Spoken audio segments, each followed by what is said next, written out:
और अब बात अहम खबर की करेंगे। कांग्रेस कार्यकारिणी की बैठक में सीएम भूपेश बघेल ने अपनी नाराजगी जताई। सूत्रों से मिली जानकारी के मुताबिक कार्यकर्ताओं के नाराज होने के मसले पर सीएम भूपेश बघेल ने कहा कि जब मुझे संगठन की बैठक में नहीं बुलाया जाएगा तो फीडबैक कैसे मिलेगा।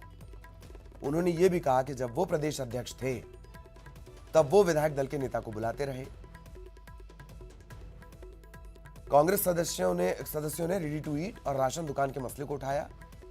इस पर भी सीएम ने नाराजगी जताई और इसके लिए पीसीसी अध्यक्ष मोहन मरकाम ने माफी भी मांगी।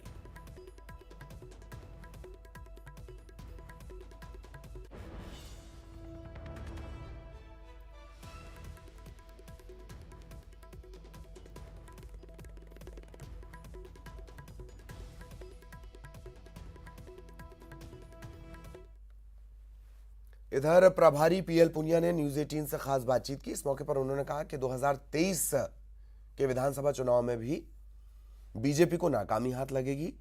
निगम मंडल को लेकर उन्होंने कहा कि फिलहाल उसमें नियुक्ति का कोई प्रस्ताव नहीं है। निगम मंडल की नियुक्तियां एक निरंतर प्रक्रिया है और इसमें विचार विमर्श करके जो प्रस्ताव मिलते हैं, वरिष्ठ लोगों के मिलते हैं, उनका संकलन करने के बाद एक सहमति बन के प्रस्ताव भेजा जाता है और उसे फिर हमारे राष्ट्रीय अध्यक्ष से अनुमोदन प्राप्त होने के बाद वो अंतिम रूप लेके आदेश जारी होता है। तो ये प्रक्रिया है, निरंतर प्रक्रिया जारी रहेगी, लेकिन अभी फिलहाल कोई नियुक्तियां करने का कोई प्रस्ताव नहीं है। इधर कांग्रेस मुख्यालय राजीव भवन में छत्तीसगढ़ कांग्रेस कार्यकारिणी की बैठक हुई। इसमें प्रभारी पीएल पुनिया, सीएम भूपेश बघेल, प्रभारी सचिव चंदन यादव, प्रदेश अध्यक्ष मोहन मरकाम, कोषाध्यक्ष रामगोपाल अग्रवाल, महासचिव रवि घोष, चंद्रशेखर शुक्ला, ये तमाम नेता शामिल हुए। बैठक में कई मुद्दों पर चर्चा हुई, खासकर संगठन की मजबूती को लेकर विस्तार से चर्चा हुई। बैठक के बाद कांग्रेस विधायकों की बयानबाजी और अनुशासनहीनता के आरोपों पर प्रभारी पीएल पुनिया ने कहा कि अनुशासनहीनता बरतने वालों पर कार्रवाई की जाएगी। कार्यकारिणी की बैठक थी जिसमें प्रदेश अध्यक्ष के अलावा आदरणीय मुख्यमंत्री जी भूपेश बघेल जी और कार्यकारिणी के सभी सदस्य उसमें मौजूद रहे और हर विषय के ऊपर चर्चा हुई। विशेष रूप से संगठन को किस तरह से बूथ स्तर तक मजबूत किया जाए, उसके लिए क्या उसके बाद क्या ट्रेनिंग प्रोग्राम किया जाए और बूथ प्रबंधन का लिए अलग से एक व्यवस्था बनाई हुई है। वो सिर्फ और सिर्फ बूथ कमेटियां बनाने और उसको मजबूती से स्थापित करने का ही सिर्फ काम है। तो उसके बाद जो अनुशासनहीनता के दायरे में होगा उसके खिलाफ कार्रवाई होगी और बाकी तो आपस में चर्चा होती रहती है, एक आध बयान होते रहते हैं। और अब नागपुर की तस्वीरें हम आपको थोड़ी सी दिखा देते हैं। आज यहाँ पर बड़ा कार्यक्रम होगा विजयादशमी पर और संघ प्रमुख डॉक्टर मोहन भागवत वो पहुंच चुके हैं। आज वो एक संदेश भी देंगे जिसे कहा जाता है शक्ति संदेश। इसके अलावा शस्त्र पूजन होगा विधि विधान से विजयादशमी पर।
तो संघ मुख्यालय में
जब प्रणाम 1 2 3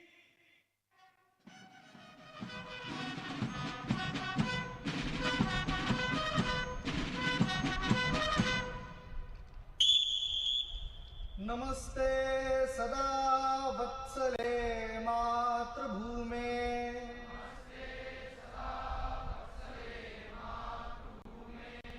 त्वया हिन्दुभूमे सुखं वर्धितोऽहम्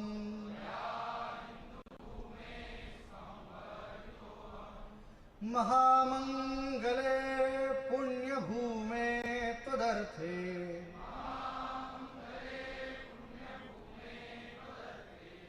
पतत्वेषकायो नमस्ते नमस्ते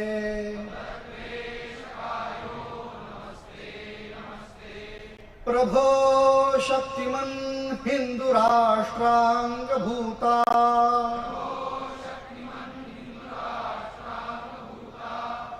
इमे सादरं त्वान्नमामो वयम्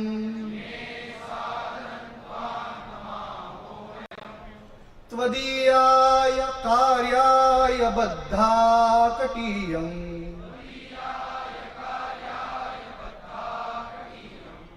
शुभामाशिषं देहि तत्पूर्तये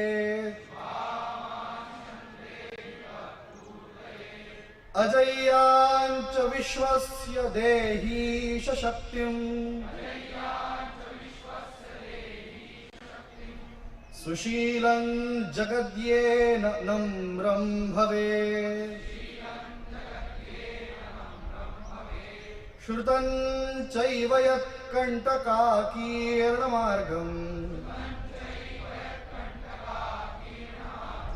स्वयं स्वीकृतन्न सुगङ्कारयेत् समुत्कर्षनिःश्रेयसस्यैकमुग्रम् परं साधनं नाम वीरव्रतम् तरन्तस्फुरत्वक्षया ध्येयनिष्ठा हृदन्तः प्रजागर्तु तीव्रानिशम् विजेत्री च नः संहता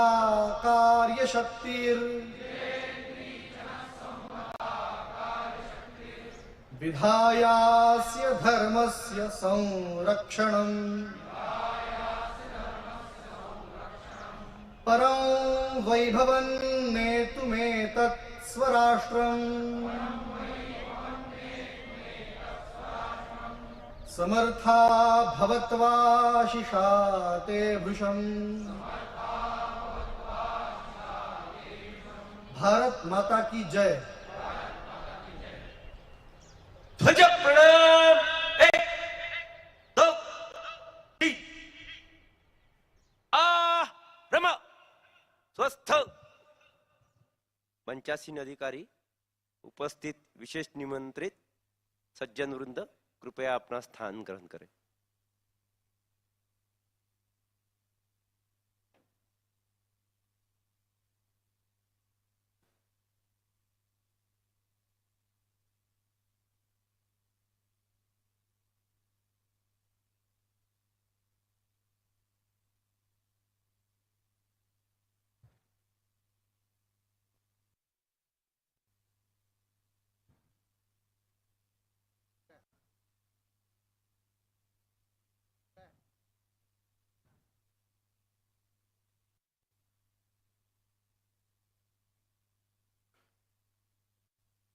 संघ दक्ष स्कंद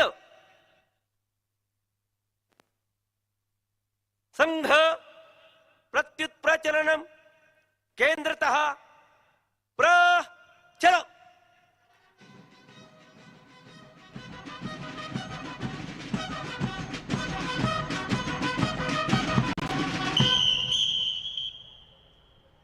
ध्वज प्रणाम 1 2 3।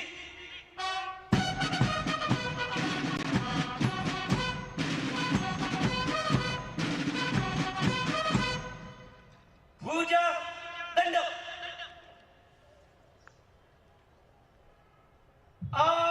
रवा सांघिक गीत। चल रहे हैं चरण अगणित,